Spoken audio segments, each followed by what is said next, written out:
Kacy! This is my first reading with another Kacy. Kacy, you were awesome. Hi, other Kacy. Hi, you were so good. So happy to be here, guys. Last time I timed myself, it was 6 minutes, 15 seconds, so please don't boo or throw tomatoes, okay?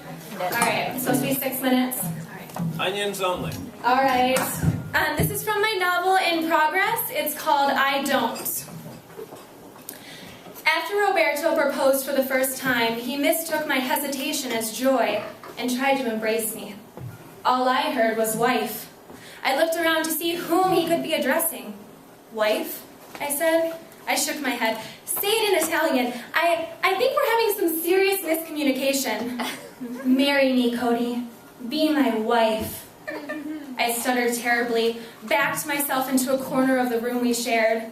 I'm an only child, I said. I know. He was patient, nodding. Everything smelled like dirty socks. I don't know how to share anything, I told him.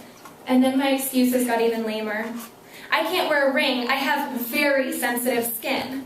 I then compared the diamond to a wart I had on my thumb in 7th grade. I began scratching at my blotchy neck and pulling at my collar until he backed away with slumped shoulders.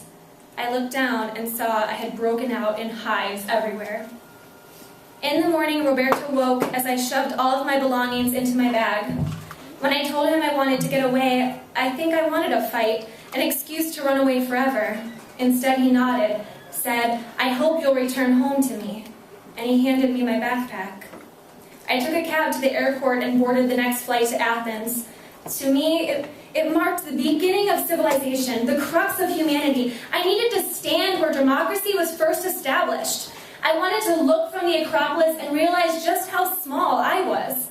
I would run my hands over the marble statues of ancient Greek gods and goddesses, and I would remind myself that nothing is permanent as I touched those blemishes and holes in the busts, the spaces where limbs once were on gods.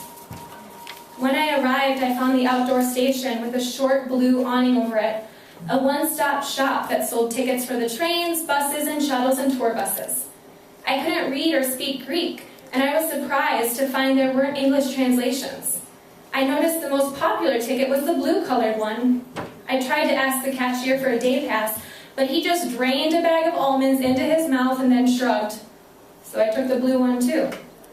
Like most things, the Acropolis was smaller than I imagined. All the temples and statues and pillars couldn't live up to my overactive imagination. I frowned from the hill, looking down at Athens. I saw flower petals stir and fly in the wind below, but the flowers could just as easily be garbage, and how would I know from way up here? The sun was going down, and so came the cold that comes with the dark. Exhausted, I hiked down, making my way to the train station to find the motel I'd booked, excited to finally take off my backpack. I pushed through the silver turnstile. Just as I went down the first set of stairs and turned on the landing to go down the second set of stairs, I heard pounding footsteps behind me.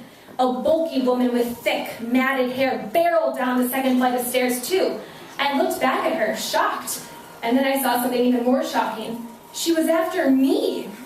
She was yelling in Greek, words I couldn't understand, so I started running too. I had almost made it to flat ground when she jumped in midair and tackled me down. My right side hit the concrete ground first, and I screamed for help. She yanked me up and tried to take my purse from me. I fought back, screaming, "Help! Someone help me! I'm being robbed!" But all of the people waiting for the train, they sat on the benches, their elbows resting on their knees, hunched over like this was a most normal scene. I was crying, sobbing, repeating, "Please, please." The woman twisted my arm around my back until she freed my grip on my purse strap, and I fell to my knees. She sifted through the contents until she found my wallet. She held up that blue ticket I had bought earlier, barking again in Greek. She heaved me up, put my hands behind my back, and swatted handcuffs tight around my wrists. "Who are you?" I asked, trying to wiggle out of her hold. "You're not wearing a uniform. Get the hell off of me." She walked me up the stairs, poking me in the back like an animal to keep me moving. I waited in a small room with off-white walls for 40 minutes. A tall man in uniform finally entered. "Hello, Cody," he said, and I started to cry. This time happy tears because he spoke English and we could communicate, and this whole mess would surely be cleaned up very quickly for good. He held up the blue ticket. Is this yours? Yes, I bought it this morning, and all day past, I bought it first thing when I arrived. My partner, she's an undercover transportation officer. I snorted. He had to be joking. The blue ticket is an hourly pass only good for the buses. That's what this is about? I will gladly buy the right ticket from you. Do you mind handcuffing me? This all seems a bit extreme. I'm afraid the fine for your arrest. Fine? Arrest? For having the wrong train ticket? You'll have to pay €295 before I can release you.